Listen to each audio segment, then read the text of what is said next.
Student, তোমরা যারা ক্যালকাটা ইউনিভার্সিটির আন্ডারে প্রথম সেমিস্টারের ছাত্রছাত্রী আছো এবং তোমাদের রাষ্ট্রবিজ্ঞান সাবজেক্টে অনার্স আছে, তোমাদের জন্য আজকের ক্লাসটা খুবই গুরুত্বপূর্ণ। আজকের ক্লাসে তোমাদের এসইসি 1 পেপারের লাস্ট মিনিট সাজেশন নিয়ে আলোচনা করব। প্রথমে তোমাদের প্রশ্নর প্যাটার্নটা একটু বলে দিই। দেখো, তোমাদের মডিউল 1 মডিউল 2 এইভাবে সিলেবাস ভাগ করা হয়েছে। মডিউল 1 থেকে একটা 20 নম্বরের প্রশ্ন আসবে, মডিউল 2 থেকে একটা 20 নম্বরের প্রশ্ন আসবে, অর্থাৎ বড় প্রশ্ন হচ্ছে 20 নম্বরের দুটো 40 নম্বর, এবং মডিউল 1 মডিউল 2 মিলিয়ে 2 নম্বরের প্রশ্ন 5টা, অর্থাৎ এই হচ্ছে তোমাদের 50 নম্বরের, মানে প্রশ্নর প্যাটার্ন থাকছে 50 নম্বর, অর্থাৎ 50 নম্বরের তোমাদের পরীক্ষা হবে।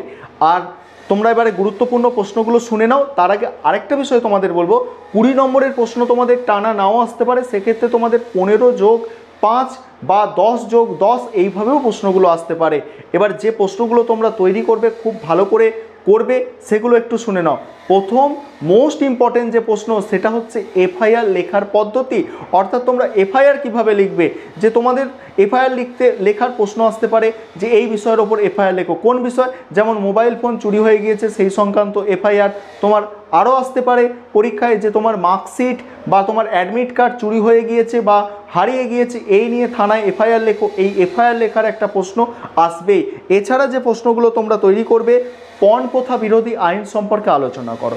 পণ প্রথা বিরোধী আইন সম্পর্কে আলোচনা করো, মোস্ট ইম্পর্টেন্ট প্রশ্ন। তারপরে যে প্রশ্ন আছে, সাইবার অপরাধ কি, এর প্রকারভেদ ও নিয়ন্ত্রণের উপায়। সাইবার অপরাধ কি, এর প্রকারভেদ ও নিয়ন্ত্রণের উপায়। তারপরে জামিন কি, জামিন পাওয়ার পর জামিন কিভাবে নাকচ হতে পারে, এটা করবে। তারপরে টাডা আইন সম্পর্কে আলোচনা করো। পোটা আইন সম্পর্কে, POTA, পোটা আইন সম্পর্কে আলোচনা করো। তারপরে করবে গ্রেপ্তারের প্রক্রিয়া বর্ণনা করো। তারপরে করবে হচ্ছে যৌন হেনস্থা কি, মহিলা কর্মীদের যৌন হেনস্থা প্রতিরোধে বিশাখা কমিশনের নির্দেশ। যৌন হেনস্থা প্রতিরোধে বিশাখা কমিশনের নির্দেশ, মোস্ট ইম্পর্টেন্ট প্রশ্ন এটা। পণ প্রথা বিরোধী আইনও মোস্ট ইম্পর্টেন্ট প্রশ্ন, মনে রাখবে। আরেকটা প্রশ্ন মোস্ট ইম্পর্টেন্ট আছে, হিন্দু ও মুসলিম বিবাহ সংক্রান্ত ব্যক্তিগত আইন আলোচনা করো। এগুলো হচ্ছে মোস্ট ইম্পর্টেন্ট প্রশ্ন। তারপরে পণ প্রথা বিরোধী আইন, এটা তোমাদের আগেই আমি বলেছি, পণ প্রথা বিরোধী আইন মোস্ট ইম্পর্টেন্ট প্রশ্ন, আরও একবার বলে দিলাম। তারপরে হচ্ছে ভারতের সন্ত্রাসবাদ বিরোধী আইনগুলি আলোচনা করো। এই হচ্ছে তোমাদের কিছু মোস্ট ইম্পর্টেন্ট প্রশ্ন।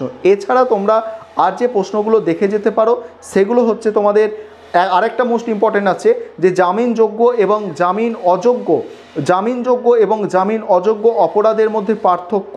ঠিক আছে, জামিনযোগ্য এবং জামিন অযোগ্য অপরাধের মধ্যে পার্থক্য, এইগুলো হচ্ছে তোমাদের মোস্ট ইম্পর্টেন্ট। তাহলে কি বললাম, এফআইআরটা তোমরা ভালো করে করছো, তারপরে পণ প্রথা বিরোধী আইন ভালো করে করছো, হিন্দু ও মুসলিম বিবাহ সংক্রান্ত আইন ভালো করে করছো, যৌন হেনস্থা বিষয়ে বিশাখা কমিশনের নির্দেশ ভালোভাবে করছো, পোডা এবং টাডা যে আইন সেটা ভালো করে তোমরা করছো। তারপরে তোমাদের যেটা বললাম গ্রেপ্তারের প্রক্রিয়া বর্ণনা করো, এটা ভালো করে করছো। এবং তোমাদের হচ্ছে সন্ত্রাসবাদ বিরোধী আইন আলোচনা করো, এটা তোমরা ভালো করে করছো।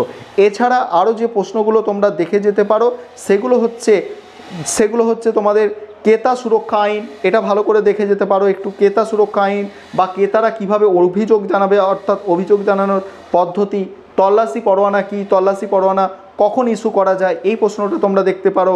ভারতে কিশোর আদালতের বৈশিষ্ট্য দেখতে পারো। তারপর জাতীয় মানবাধিকার কমিশনের গঠন কার্যাবলী দেখতে পারো। এই প্রশ্নগুলো দেখে যাবে। আর অবশ্যই ভালো যেটুকু সময় আছে ভালো করে সময়টাকে কাজে লাগাও, ভালো করে পড়াশোনা করো। অযথা ভয় পেতে হবে না, কিন্তু ভালো করে পড়াশোনা করতে হবে। কারণ তোমরা অনার্সের স্টুডেন্ট, একটু ভালো করে পড়তে হবে, একটু বেশি পড়তে হবে। কারণ ইউনিভার্সিটি দেখছো যে কোয়েশ্চেন যদি একটু চেপে দেয়, অনার্সের পেপারে সাপ্লি এসে যেতে পারে। আর অনার্সের পেপারে সাপ্লি আসা খুব ঝামেলার একটা ব্যাপার আছে, কারণ পরবর্তী সেমিস্টারে তোমাদের সাবজেক্টের সংখ্যা বাড়বে, পড়াশোনার পরিমাণও তোমাদের বাড়াতে হবে। সেক্ষেত্রে তোমরা যতটা পারো ভালো করে পড়ো, যেটুকু টাইম আছে ভালো করে কাজে লাগাও। আশা করি তোমাদের পরীক্ষা ভালো হবে, নিজেদের ওপর বিশ্বাস রাখো, যেটুকু সময় আছে পড়ো। আমরা যখন স্টুডেন্ট ছিলাম, এবং তোমরাও যখন স্টুডেন্ট আছো তোমরা এবং সবাই আমরা কি করি, পরীক্ষার সময় বেশি করে পড়ি, পরীক্ষার সময় পড়ে পাস করা যায়, ভালো নম্বর পেয়ে পাস করা যায়। তোমরাও সেটা করো, পরীক্ষা কদিন ভালো করে করো। আর অবশ্যই ভিডিওটা নিজেদের বন্ধুবান্ধবদের মধ্যে একটু শেয়ার করে নাও।